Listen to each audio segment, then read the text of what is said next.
જય દ્વારકાધીશ બધા મિત્રોને આપણે આવી ગયા છે ભેંસ ચારવા જો બધી મંડાઈ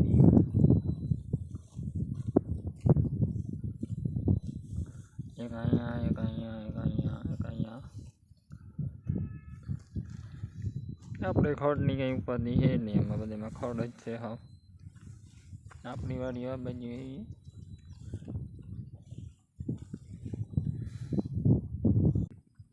આપણી ભેંસું સેવ મમરા ખાય, સેવ મમરા. આ બાજુ આપણે રોજનું એક બચ્ચું છે, હવે હમણાં જાય ત્યાં ખબર પડે. અમારે સાવન કાયમ રમાડવા જતો હોય એ બાજુ એક જ બચ્ચું છે, બે હતા, એક મરી ગયું, એક છે હવે.